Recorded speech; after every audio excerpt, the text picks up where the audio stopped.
বিসমিল্লাহির রহমানির রহিম। আসসালামু আলাইকুম। কেমন আছেন সবাই? আশা করি আল্লাহর রহমতে সবাই ভালো আছেন, সুস্থ আছেন। আলহামদুলিল্লাহ, আমি ভালো আছি, সুস্থ আছি। আজকে নতুন আরেকটি ব্লগ নিয়ে এসেছি আপনাদের মাঝে। আজকের ব্লগটা হলো রমাদানের জন্য আমি মিট চিকেনের শপিং করেছিলাম। এই ব্লগটি আপনাদের সাথে শেয়ার করব। মিট চিকেন নিয়ে এসেছি, মাছ আনিনি। মাছ অলরেডি করে কিছু আছে। আর রোজা মাসে দেখা যায় মাছ খাওয়া হয় না, সেহরিতে তো আমরা ভাত খাই না, এই জন্য আর মাছ আনিনি। এখানে আমি অর্ধেক বেড়ি নিয়ে এসেছি। শপে আমি অর্ডার দিয়ে রেখেছিলাম আগের দিন। ওনারা ফ্রেশ দিয়েছেন আগের দিন আর কি, অর্ডার দিয়ে রেখেছি যাতে ওনারা সকাল সকাল কেটে আমাকে দিয়ে দেন। আমি এগুলা টাইম মতো টাইডি করে ডিপ ফ্রিজে রাখতে পারি, এই জন্য আগের দিন অর্ডার দিয়ে রেখেছিলাম। ওনারা কেটে সুন্দর করে কেটে রেডি করে রেখেছেন আর আমার হাজব্যান্ড গিয়ে নিয়ে এসেছেন। আমি আগের দিন বলে রেখেছি, কারণ সকাল সকাল যদি ওনারা কেটে রাখেন তাহলে ভালো হয়, আমিও ঘরে এনে সকাল সকাল এগুলো টাইডি করে রাখতে পারবো। আজকে আপনাদের সাথে শেয়ার করব ডিপ ফ্রিজে যদি অল্প জায়গা থাকে তাহলে অল্প জায়গার মধ্যে কিভাবে অনেকগুলা মাছ মাংস ফ্রোজেন করে রাখতে পারবেন। আজকে আমি আপনাদের সাথে শেয়ার করব। এইখানে 14 কিলোর মতো, 13 থেকে 14 কিলোর মতো মাংস হবে। অর্ধেক বেড়ি নিয়ে এসেছি, পুরোটা আনিনি। পুরোটা আমি কোনোদিনও আনি না, কারণ ডিপ ফ্রিজে রাখবারও একটা জায়গার প্রয়োজন, জন্য আমি অর্ধেকটা সবসময় আনি। আর আস্ত একটা আনলে এতদিন মিট ডিপ ফ্রিজে রেখে পুরানা করে খাওয়া পছন্দ করি না। ওনারা সাথে 1 কেজি মিট কিমা করে দিয়েছেন, লাম চপও দিয়েছেন আলাদা। সুন্দর করে ওনারা আলাদা আলাদা করে সব কিছু বাগের মধ্যে দিয়ে দিয়েছেন। আর গোস্ত আর হাড্ডি ওনারা মিক্স করে দিয়েছেন, এতে ভালো হয়েছে। ঘরে এনে আমার আর মিক্স করতে হচ্ছে না। এখানে 2 কেজি চিকেন ড্রামস্টিক আনিয়েছি, 1 কিলো স্কিন সহ। আর 1 কিলো বলেছিলাম যে ওনারা স্কিন যাতে ফেলে দেন, বললে ওনারা আর কি এরকম করে দেন। খুবই ভালো লাগে ওনাদের শপে এই জিনিসগুলা। এই তো এই যে দেখেন, এখানে 13 থেকে 14 কিলোর মতো গোস্ত আছে। এগুলা আমি কিভাবে রাখবো আপনাদের সাথে আজকে শেয়ার করব।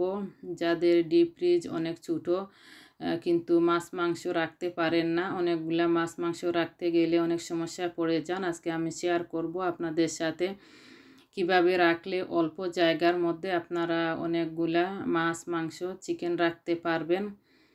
এখানে 14 কিলোর মতো মাংস আর 2 কিলো হচ্ছে ড্রামস্টিক, 16 কেজি অল টুগেদার, সব মিলিয়ে 16 কেজি। আমি এখন ফুড ব্যাগে নিয়ে নিতেছি। আমি এইভাবে ফুড ব্যাগে রাখবো। ফুড ব্যাগে রাখলে অনেক সুবিধা, অনেক মাংস রাখা যায় ডিপ ফ্রিজে ফুড ব্যাগে যদি রেখে থাকি। আর যদি পুটলা করে ব্যাগের মধ্যে রেখে থাকি তাহলে ডিপ ফ্রিজে দেখা যায় অনেক জায়গা নিয়ে থাকে, মাছ মাংস রাখতে হলে অনেক জায়গার প্রয়োজন হয় আর কি। তাই এইভাবে আপনারা যারা ডিপ ফ্রিজে জায়গা কম অনেকগুলা মাছ গুছ রাখতে চান, এইভাবে রাখবেন, দেখবেন প্রচুর মাছ মাংস রাখতে পারবেন এইভাবে ফুড ব্যাগে করে রাখলে। আর ফুড ব্যাগে দেখে মনে হচ্ছে হয়তো মিট খুবই কম রাখা যাবে, কিন্তু আমি এইখানে এক একটা ফুড ব্যাগের মধ্যে আমি 2 কিলোর মতো করে রেখেছি। বুঝতে পারতেছেন কতটুক মাংস একটা ব্যাগের মধ্যে জায়গা হয়। আর আমার ফুড ব্যাগের সাইজ হচ্ছে মিডিয়াম সাইজ, লার্জও না, মিডিয়াম সাইজের ব্যাগগুলাতে আমি রাখতেছি। দেখবেন আমি যখন ডিপ ফ্রিজে রাখবো তখন কিভাবে রাখি। আপনারা চাইলে এই টিপসটা ফলো করতে পারেন, এইটা কিন্তু খুবই ভালো টিপস। কম জায়গার মধ্যে অনেকগুলা মাছ মাংস রাখতে পারবেন, রাখার সুযোগ পাবেন। আর আমাদের দেশে তো অনেকে দেখেছি যে ফ্রিজ ব্যবহার করেন, ডিপ ফ্রিজ অনেক ছোটো থাকে, একসাথে মাছ মাংস অনেকগুলা মাছ মাংস রাখতে পারেন না। তাই এইভাবে যদি রাখেন তাহলে অনেকগুলা মাছ মাংস রাখতে পারবেন। একসাথে আর কি অনেকগুলা মাছ মাংস ডিপ ফ্রিজে রাখতে পারবেন। সামনে কুরবানি ঈদে যদি মাংস রাখতে কোনো সমস্যা হয়, অনেকের দেখবেন এই টিপসটা আপনারা ফলো করলে অনেকগুলা মাছ মাংস রাখতে পারবেন। আমি বারবার বলতেছি, কারণ হচ্ছে এইটা কিন্তু খুবই উপকারী টিপস। আমি এইভাবে মাঝে মধ্যে রেখে থাকি যখন আমার জায়গা কম থাকে।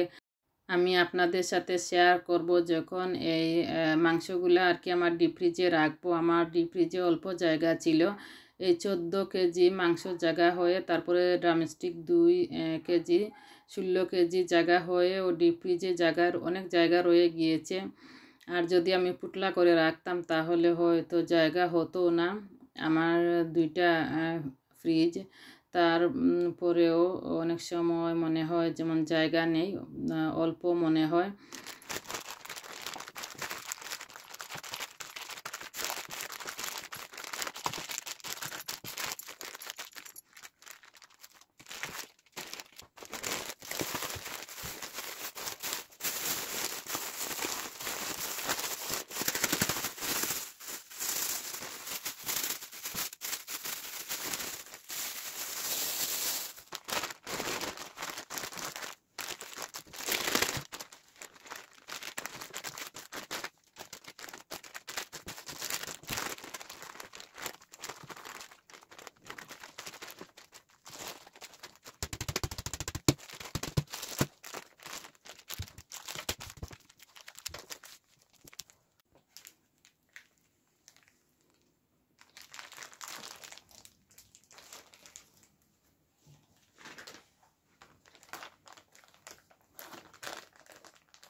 গোস্ত আর হাড় মিক্স যে গোস্ত, এগুলো আমি ফুড ব্যাগে রেখেছি। ফুড ব্যাগে রেখে এখন আমি ল্যাম চপগুলো রাখতেছি ফুড ব্যাগে, এক পিস করে আলাদা করে এইভাবে সুন্দর করে রাখতেছি।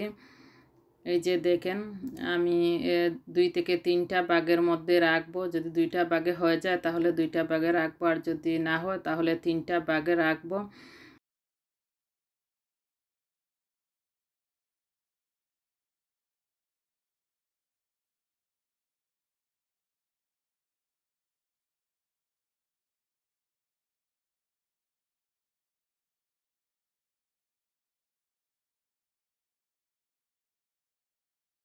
এই তো দেখেন, আমি এক একটা বাগে কোনো বাগে 2 কিলো, কোনো বাগে 1.5 কিলো, 1.5 থেকে 2 কিলোর ভিতরে প্রত্যেকটা বাগের মধ্যে আমি রেখেছি মিটগুলা। আর কিমাও রেখেছি একটা ফুড বাগে।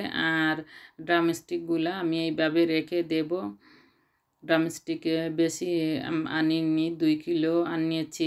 আরও কয়েক কিলো হয়তো আনতাম, আমি মনে করেছি জায়গা হবে না ডিপ ফ্রিজে। আমার ডিপ ফ্রিজটা এইবার আমি রোজার আগে ক্লিনও করতে পারিনি। আমাদের তো এখন অনেক ঠান্ডা, এই জন্য আর আমি এই ঠান্ডার মধ্যে ডিপ ফ্রিজটা ক্লিন করতে লাগিনি, করিনি ক্লিন। এই জন্য অনেক আইসে জমা হয়ে আছে। এই জন্য ভাবলাম যে ড্রামস্টিক একটু কম করে নিয়ে আসি, যদি প্রয়োজন হয় পরে আবার আনবো। একসাথে বেশি করে আনার প্রয়োজন নেই, যদি জায়গা না হয় তাহলে প্রবলেমে পড়ে যাব। মিটের ব্যাগগুলা আমি নিয়ে এখন ডিপ ফ্রিজে রাখবো। আপনারা সবাই ভালো থাকেন, আমি এখান থেকে বিদায় নিয়ে চলে যাচ্ছি। আসসালামু আলাইকুম।